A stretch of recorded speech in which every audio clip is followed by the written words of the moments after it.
വീട്ടിൽ ആണുങ്ങൾ അടുക്കളയിൽ കയറിയാൽ ഒരു മോശം എന്ന് കരുതിയൊരു കാലത്തായിരുന്നു നമ്മളൊക്കെ ജീവിച്ചിരുന്നത്. ഞങ്ങളുടെയൊന്നും വീടുകളിൽ ആണുങ്ങളൊന്നും അടുക്കളയിലേക്ക് വരികയില്ല. അവരവിടെ ഇരിക്കുകയുള്ളൂ. അവർക്ക് നമ്മൾ ഭക്ഷണം ഉണ്ടാക്കി കൊണ്ടുപോയി മുമ്പ് കൊടുക്കും.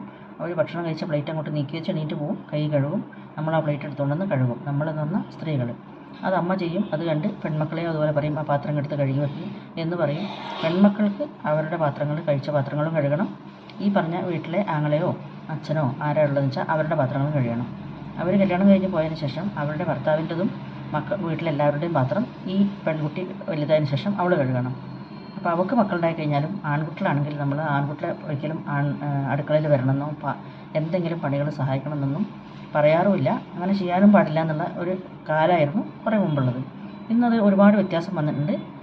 ആൺകുട്ടികളൊക്കെ അടുക്കളയിൽ പണികൾ ചെയ്യുകയും കുക്ക് ചെയ്യുകയും വീട്ടിൽ ഹെൽപ്പ് ചെയ്യും. ക്ലീൻ ചെയ്യാനാണെങ്കിലും അടിച്ചു വാരാനാണെങ്കിലും പാത്രം കഴുകാനാണെങ്കിലും ഒക്കെ ഹെൽപ്പ് ചെയ്യുന്നതും.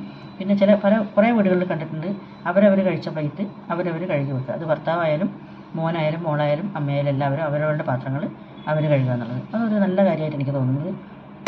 എല്ലാവരും കഴിച്ച പ്ലേറ്റോടെ കൊണ്ടുപോയിട്ട് ഇതെല്ലാം ഒരു ഭാരമായിട്ട് അമ്മ കഴുകേണ്ടി വരുന്ന ഒരവസ്ഥ എന്ന് പറഞ്ഞാൽ അത് മോശം തന്നെയാണ്. അവനും കഴിച്ച പാത്രം മുഴുവൻ കഴുകുന്നതുകൊണ്ട് എന്താ ഒരു നാണക്കേടുള്ളത്? ഇപ്പോഴും അതൊരു മോശമായിട്ട് ചിന്തിക്കുന്ന, അയ്യോ ഞങ്ങൾ ആണുങ്ങളല്ലേ, ഞങ്ങൾ എങ്ങനെയാണ് പാത്രം കഴുകുകയെന്ന് വെച്ചാൽ നമ്മൾ കഴിച്ച എച്ചിൽ പാത്രം നമ്മൾ ഭാര്യനെ കൊണ്ടും മോളെ കൊണ്ടും കഴുകിക്കുന്ന ആൾക്കാരും ഇപ്പോഴും ഉണ്ട്. അതിനൊക്കെ ചേഞ്ച് വരേണ്ട സമയം നന്നായിട്ട് ആയിട്ടുണ്ടെന്ന് എനിക്ക് തോന്നുന്നത്. അത്യാവശ്യം വീട് ഇപ്പോൾ നമ്മളെ സ്വന്തം വീടാണ്. ഭാര്യേൻ്റെയും ഭർത്താവിൻ്റെയും മക്കളുടേതും എല്ലാവരും കൂടിയാണ് വീട്. അപ്പോൾ നമ്മളെ വീട് ആൺകുട്ടി അടിച്ചു വാരി എന്ന് വെച്ചാൽ ഒന്നും അവിടെ സംഭവിക്കാൻ പോകുന്നില്ല. ചില ആൾക്കാർ പറയും, ഞാൻ വീട്ടിൻ്റെ ഉള്ളിൽ വേണമെങ്കിൽ അടിച്ചു വാരാം, മുറ്റടിച്ചു വരുമ്പം അപ്പുറത്തെ വീട്ടുകാർ കാണും, മോശമല്ലേ എന്ന്. നമ്മുടെ വീട്ടിൻ്റെ മുറ്റം നമ്മൾ അടിച്ചു വരുന്നതിന് എന്താ അത്ര മോശം? അടുത്ത വീട്ടുകാർ കണ്ടു, ചോദിച്ചു, നിങ്ങളാണോ മുറ്റടിച്ചു വരുന്നത്? ഓക്കെ, ഞാനാണ് എൻ്റെ വീട്ടിൻ്റെ മുറ്റടിച്ചു വരുന്നത്, അതിനെന്താ ഇപ്പോൾ ഇത്ര മോശം?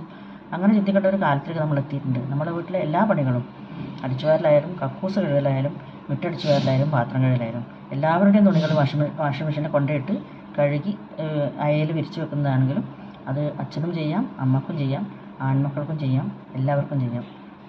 അങ്ങനെ ശീലിപ്പിക്കേണ്ട ഒരു കാലം അതിക്രമിച്ചിട്ടുണ്ട്.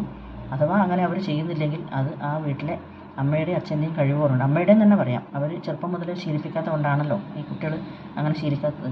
അത് അമ്മയുടെ തന്നെ മിസ്റ്റേക്കല്ലേ? അപ്പോൾ നമ്മളെ മിസ്റ്റേക്ക് നമ്മൾ തിരിച്ചറിഞ്ഞാൽ ആ നിമിഷം മുതൽ തന്നെ നമുക്ക് കറക്റ്റ് ചെയ്ത് തുടങ്ങാം. പക്ഷേ കുട്ടികളത് ചിലപ്പം പെട്ടെന്ന് അംഗീകരിക്കില്ല.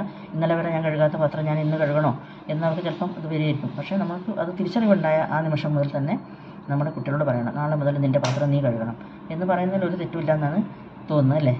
അങ്ങനെ ചെയ്യിപ്പിക്കണ്ടേ കുട്ടികളെ കൊണ്ട്? എല്ലാവരും അവരവരുടെ ഡ്യൂട്ടീസ് ചെയ്യുന്നതല്ലേ നല്ലത്? ജോലിക്ക് പോലും മാത്രമല്ല, അല്ലേ വീട്ടിലെ കാര്യങ്ങളും നമ്മൾ എച്ചിൽ പാത്രം ഒരാളെ കൊണ്ട് കഴിപ്പിക്കണോ? നമ്മൾ അഴിച്ചിട്ട വസ്ത്രങ്ങൾ വേറെ ആളെ കൊണ്ട് കഴിപ്പിക്കണോ?